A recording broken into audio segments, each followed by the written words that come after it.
6월 나라 사랑의 달을 맞이해서 오늘 6.25 전쟁과 하나님의 인자심이란 제목으로 말씀을 전합니다.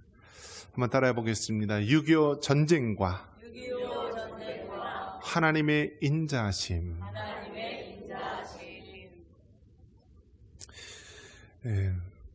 우리가 살고 있는 이 시대는 짧은 시기에 굉장히 많은 변화를 겪게 됩니다.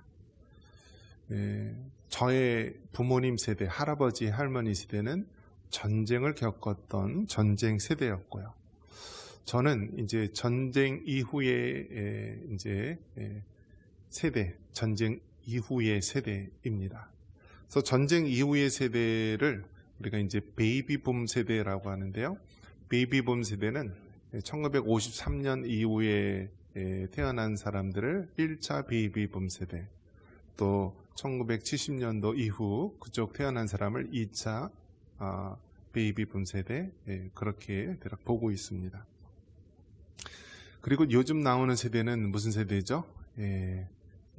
전쟁을 전혀 알지 못하는 그러한 부강한 선진국에서 태어난 세대입니다. 그래서 할아버지 할머니는 후진국, 가난한 나라, 전 세계에서 아프리카보다도 더 가난한 나라로 인식될 정도로 그러한 가난한 나라의 백성으로 태어났었고요. 저 같은 경우에는 한참 산업화와 민주화 그 열기 속에서 자라났던 세대이고요. 오늘날의 젊은 세대는 선진국이라고 하는 그러한 대열에 들어간 그러한 세대입니다. 그래서 이 세 세대가요, 너무 극명하게 다르고요, 너무나 다른 그런 생각을 가지고 있는 것입니다. 할아버지 할머니 세대에는 하루 세 끼 밥을 먹으면 잘 사는 것이었고 행복한 것이었고 그것이 전부였습니다. 그런데 오늘날 세대는요, 하루 30 밥을 잘 먹는다고 행복한 것이 아니라 뭔가 그 마음속에 오히려 육신의 양식이 없어서 곰핍한 것이 아니라 이 영적으로 황폐한 시대를 살아가고 있고요. 이로 인하여서 마약이나 여러 가지 세상의 중독적인 것으로 채우려고 하면 채울수록 더 황폐해지고, 그래서 전 세계에서 가장 자살률이 높은 그러한 악명을 받게 된 그러한 세대이기도 합니다. 그러한 가운데서 다시 한번 우리가 이 나라, 이 민족을 성경적으로 돌아보고 하나님께서 이 나라 민족을 향한 하나님의 아버지의 뜻이 어디에 있는지 살펴볼 수 있기를 바랍니다. 세계 모든 전쟁은요, 대부분 나라와 나라의 이름을 두고 있다라고 합니다. 예를 들어 영국하고 프랑스하고 전쟁이 일어났다 하면 영국, 프랑스 전쟁, 또 어떤 특별한 지명이 있으면 그 지명을 따라서 전쟁을 이름을 짓습니다. 또 세계 전쟁, 여러 나라가 했던 그런 전쟁 같은 경우 1차 세계대전, 2차 세계대전 그렇게 부릅니다. 그러나 유독 이 6.25 전쟁은요, 전쟁 이름이 제각기 다르고요, 주장하는 바가 다 다릅니다. 저 북한에서는 자유해방전쟁이라고 얘기하고요, 저 중공에서는 항미 원조 전쟁, 또 우리나라에서는 우리가 잘 아는 대로 6.25 전쟁으로 부르고 있습니다. 이 전쟁은 정말 이 한국 전쟁이라는 말을 쓰지만은 실제적으로 한국 전쟁이 아니라 그 뒤에는요, 수십 개국의 많은 또 유엔국, 미국을 중심으로 한 유엔국과 저 북한은 또 소련, 러시아와 중공이 뒤에 있었던 그런 전쟁이기도 합니다. 그래서 사실은 1차 세계대전, 2차 세계대전은 이 강대국들의 이권을 놓고 벌였던 전쟁이라고 한다면, 6.25 전쟁은요, 미국을 중심으로 한 자유민주주의 진영과 또 저 북한을 중심으로 한 러시아, 또 중공의 공산주의 세력 간의 이데올로기에 따른 전쟁입니다. 그리고 그 전쟁은 어떻습니까? 우리나라가 종전을 했습니까? 전쟁이 끝났습니까? 아니죠. 그 전쟁을 나타내는 그 휴전선이 있는데요. 그 말의 의미는 전쟁이 끝나지 않은 휴전의 상태입니다. 그 상태로 어느덧 우리가 70년의 세월이 흘러가고 있는 것입니다. 6.25 전쟁, 참 기막힌 전쟁입니다. 이 전쟁할 때요, 그 특징들이 있는데요. 일본에서는 전쟁을 하면은요, 농민들이나 일반 평민들은요, 전쟁과 아무 상관이 없다라고 합니다. 누가 전쟁을 하냐면 사무라이든지 어떤 무관 계급들만 전쟁을 하는 것이고요. 농민이나 일반 평민은요, 이 나라의 재산이기 때문에 전쟁에 그렇게 동원되거나 그렇게 싸우지 않는다라고 합니다. 그런데 유독 우리나라 전쟁, 이 난리통의 전쟁은요, 다 지배층들, 왕족이나 뭐 양반들이나 그런 지배급들은 어떻게 하죠? 전쟁 나면 다 보따리 싸왔고요. 어떻게 하죠? 다 도망가요. 그럼 누가 싸우죠? 민초들이 싸워요. 백성들이. 그럼 평상시에는 농사 짓고 막 이렇게 살던 사람들이 전쟁이 나면은요, 우리 대한민국 사람들은 그 일반 농민이나 일반 평민들이요, 전쟁터에 나가게 된 것입니다. 그래서 평상시에는 가난해서 힘들어서 죽고, 전쟁터에는 정말 그 전쟁터에서 피비린내 나는 그 사륙의 현장에서 많은 사람이 희생된 그런 아픔을 가지고 있습니다. 그래서 전쟁은 유독 우리 한민족에게는 그 뼈아픈 슬픔이 담겨 있는 것입니다. 6.25 전쟁 때에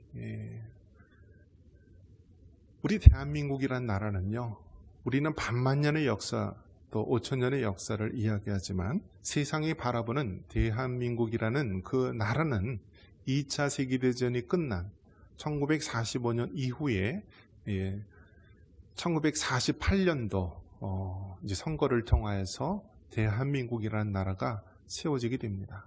그래서 한반도의 유일한 합법적인 국가로 1948년도 이 땅에 세워지게 됩니다. 그러면서 저 북한도요, 이 뒤에 공산주의 세력을 등에 지고 그렇게 준비를 해오다가요, 우리 자신의 힘으로 해방을 맞은 것이 아니라 일본이 전쟁에 패함으로 말미암아 우리가 얻은 이 해방이기 때문에 남과 북이 분할되어서 그렇게 관할이 되었죠.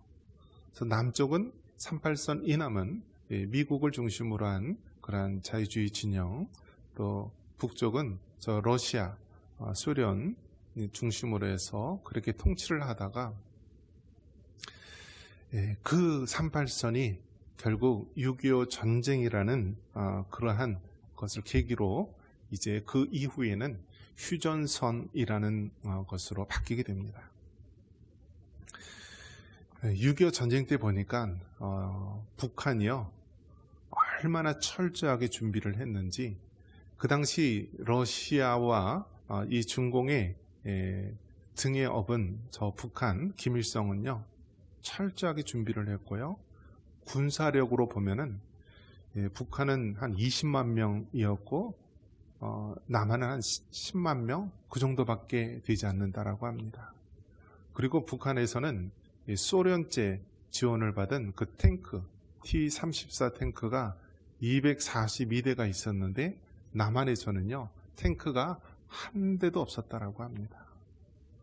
그래서 저 김일성은 독일을 이긴 그 러시아가 자신을 지원해주고 무기를 대주고 훈련시켜줬기 때문에 승리를 확신했다라고 합니다. 그래서 한 달이면은 우리나라를 다 집어삼키고 또 모든 것을 정리할 것이라고 다 생각을 했습니다. 그래서 실제로 3일 만에 수도 서울이 함락이 되고요. 한 달째 되었을 때는 저 부산 그 낙동강 일대를 제외하고 전 국토의 90%를 빼앗겼다라고 합니다. 여러분 생각해 보십시오. 탱크가 밀려오는데요, 막을 수 있는 무기가 없는 거예요. 총으로 쏴도 뭐 감당이 안 되고요. 그러니까 살신성인에서요, 보면 우리 한국 군인들이 굉장히 용감했다라고 합니다. 그 달려오는 탱크 또 그러한 무기들을요, 화염병이나 수류탄을 안고요, 그 뛰어들었다라고 합니다. 그래서 자기 몸을 살신성인에서 그렇게 시간을 벌고 늦추고 그렇게 몸으로 막아서 계속 저지했지만 결국 낙동강 그 일대를 남겨놓고 최종적으로 이제 나라가 함락되기 직전이었습니다. 그때 정말 우리나라는 6.25 전쟁 때 바로 공산화 세력에 의해서 먹힐 수밖에 없는 상황이었지만요, 인천 상륙 작전이 있었습니다. 그래서 1950년 6월 25일 전쟁이 일어나고 한 2달 반여 9월 15일 날 메가더 사령관을 중심으로 해서 인천 상륙 작전을 실시하게 됩니다. 근데 그 인천 상륙 작전이요, 얼마나 대단한 그러한 전쟁사의 획기적인 일이었다라고 합니다. 인천 상륙 작전이 성공할 확률이요 5,000분의 1이라고 합니다. 그러니까 거의 사실 불가능한 전쟁이다라는 것이죠. 우리나라 서해안은 조수간만의 차가 심하고요, 큰 배가 지나가기 힘들고요, 또 물이 나간 그 썰물에서는요, 그 군인들이 갯벌에 들어가면 다 몰살당할 수 있고, 또 뭐 여러 가지 무기가 육지로 들어오기 어려운 상황이었죠. 조수간만의 차가 9m 정도 되기 때문에 굉장히 상륙하기 힘든 상황이었는데요, 바로 그 9월 15일이 조수간만 만조 때라고 합니다. 이를 위해서요, 여러 가지 또 기만 작전을 벌여서요, 저 이제 동해안이나 군산이나 다른 데로 기만 작전을 펴면서요, 아주 5,000분의 1의 그 확률을 뚫고서 바로 이룬 것이 인천 상륙 작전이었고, 인천 상륙 작전을 통하여서 우리 6.25 전쟁이요, 이제 역전이 되어서 북쪽으로 올라갈 수 있는 계기가 되었습니다. 만약에 그때 인천 상륙 작전이 실패했었고 또 낙동강 전선이 뚫렸다라고 한다면 여러분은 지금 어떻게 됐을까요? 김일성, 김정일, 김정은 이 3대 우상체제를 섬기는 그러한 공산당 세력의 지배하에 있었을 것입니다. 그리고 여러분은, 기독교인들은 제일 먼저 숙청 대상이에요. 목사 장로님들은 그냥 즉결 처분이에요. 즉결 처분. 그리고 직분자들 그냥 살 생각하지 마세요. 그냥 끝장나는 거예요. 다 아오지탄강이나 그러한 쪽으로 끌려가게 되는 것입니다. 그래서 실제 조사에 의하면은요, 우리나라가 일제강점기 36년 동안 기독교가 박해받고 순교당한 그 숫자보다요, 6.25 전쟁 그 기간 동안에 기독교가 박해받고 순교한 사람이 훨씬 많다라고 합니다. 이 모든 것이 그 인천 상륙 작전이라고 하는 놀라운 5,000분의 1의 그 불가능에 가까운 작전이 성공하게 되었다는 것입니다. 이러한 것을 봤을 때요, 사람의 힘이 아닌 하나님의 은혜로, 하나님의 긍휼하심과 인자하심으로 된 줄 믿으시기 바랍니다. 우리 10절 같이 한번 읽어보겠습니다.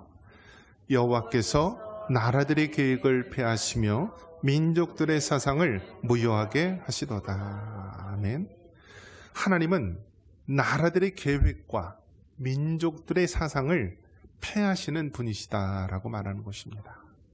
여러분, 지금도 6.25 전쟁은 그 이후에도 계속해서 이어지고 있습니다. 지금은 탱크와 총칼을 앞세운 전쟁이 아니라 하이브리드 전쟁이라고 하죠. 인터넷상으로, 정보로, 언론으로, 여러 가지 문화와 콘텐츠로 많은 분야에서 전쟁이 일어나고 있습니다.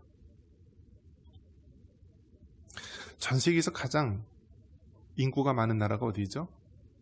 중국. 근데 인도한테 역전이 됐다라고 하는데, 어쨌든 중국이 가장 인구가 많은 숫자입니다. 그런데 그 중국은요, 여러 가지 나타난 왕조가 있었는데요. 원래는 그 위쪽에 이제 지금 현재 중국에 포함된 나라 중에 전혀 상관없는 민족들이 있다라고 합니다. 그 서부 지역으로 보면은 뭐 돌골, 신장, 위구르 해당되고요. 또 티벳, 그 사람도 중국 민족과 전혀 다르죠. 예.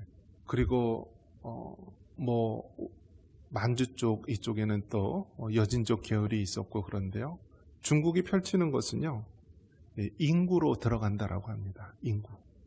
인구가 많다 보니까 명나라가 패하고 청나라가 들어섰지만 결국 이 한족들이 많아가지고요, 그 지역을 점령하게 됩니다. 지금도 뭐 신장, 위구르 이런 지역에요, 한족들이 어마어마하게 들어가서 그 땅을 차지한다라고 합니다.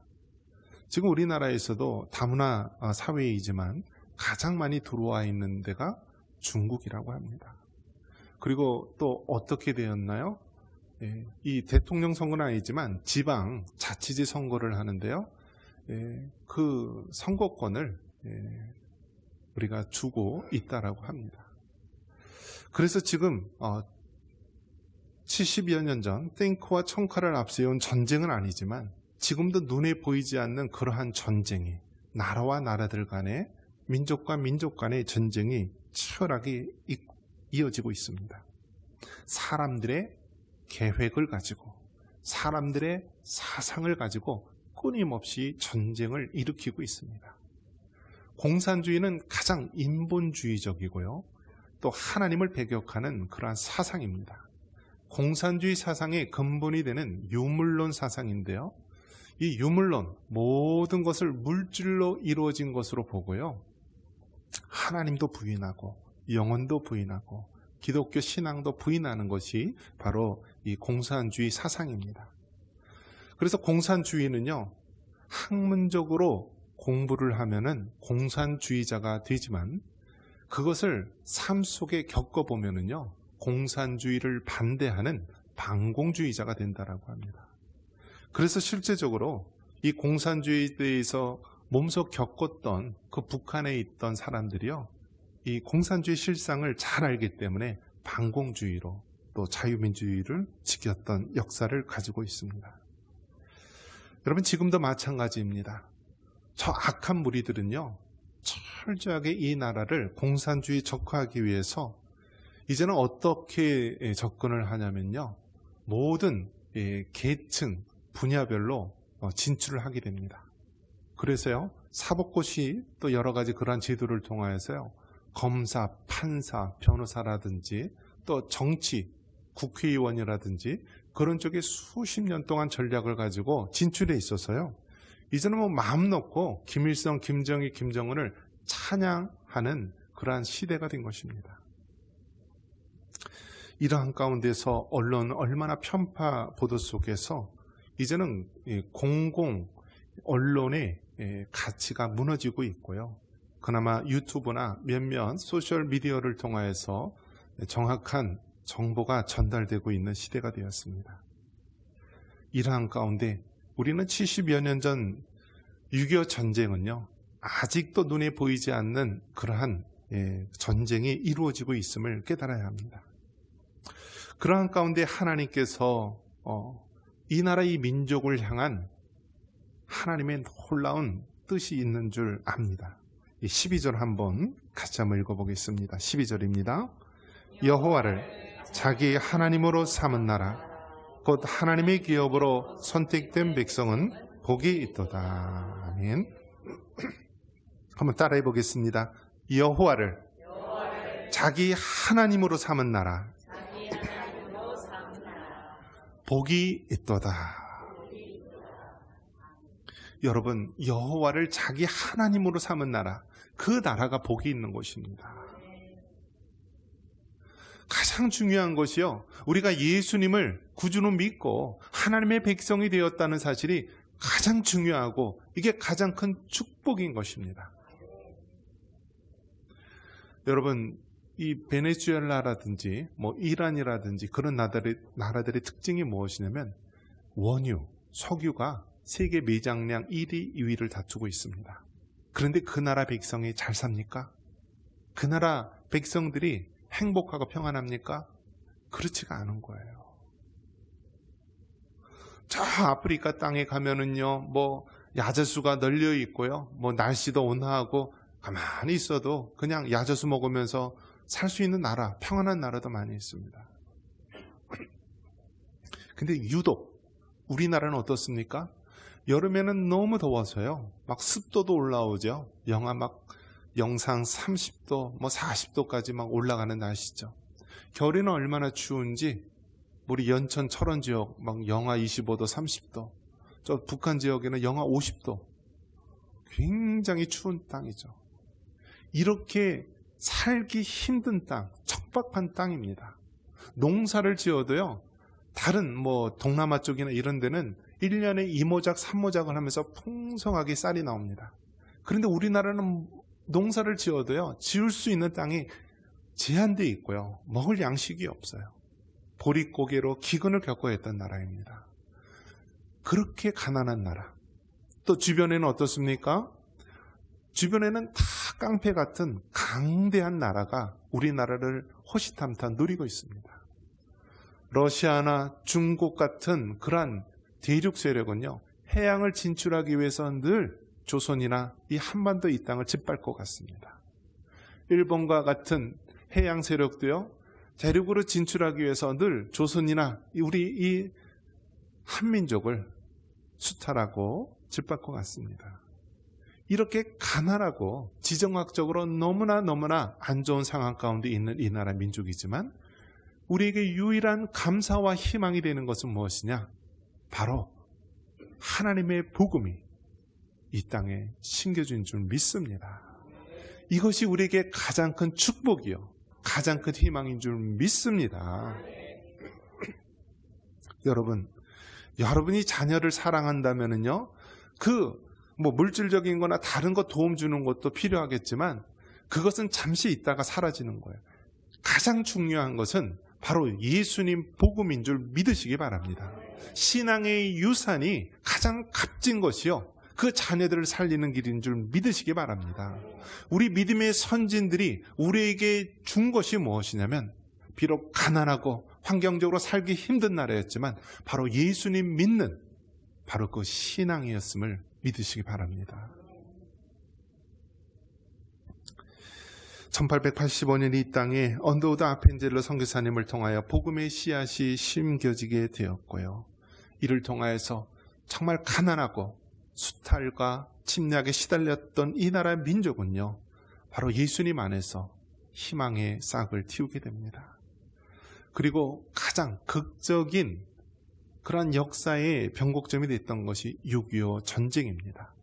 완전히 패망할 수 없는 그 사이에 하나님께서는 인천 상륙 작전 5,000분의 1이라는 그 확률을 뚫고요, 성공하여서 6.25 전쟁 때 바로 이 자유 대한민국을 구원할 수 있었고, 우리는 그 이후 이렇게 자유를 누리며 하나님께 예배를 드릴 수 있게 됩니다.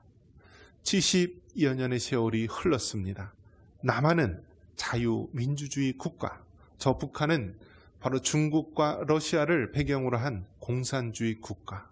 같은 나라, 같은 민족, 같은 역사를 지니고 있던 그런 한민족이었지만 70여 년 동안 분명히 밝혀진 것이 있습니다. 남한은 전 세계에서 가장 빠른 시기에 산업화와 민주화를 이뤘던 K 시리즈로 전 세계의 명성을 떨치고 있는 나라가 되었고요, 저 북한은 전 세계에서 가장 가난한 나라로 전락하게 되었습니다. 그 이유는 무엇입니까?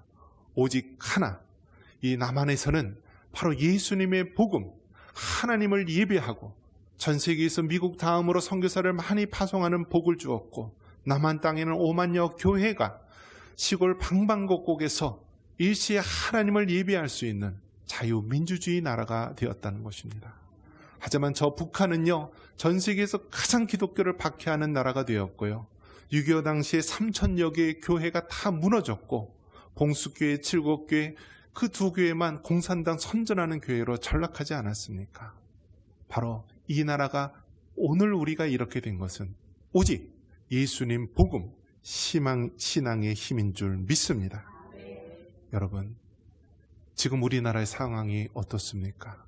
위기입니다. 낙동강까지 밀리고 밀려서 이제는 더 이상 밀릴 수도 없는 그러한 자리에 우리가 와 있습니다.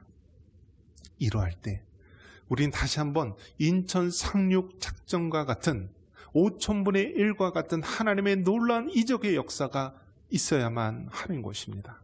이미 모든 정치, 경제, 사회, 문화, 교육, 국방, 언론 모든 분야가 이제는 다 악한 세력에 의해서 빼앗기고요. 민주주의의 꽃이라고 할 수 있는 그 선거 제도마저도 이제는 오염이 되고 부정선거로 민중의 백성들의 뜻이 아닌 그 뒤에 있는 어둠의 세력들의 뜻에 의해서 모든 것이 움직이고 있지 않습니까?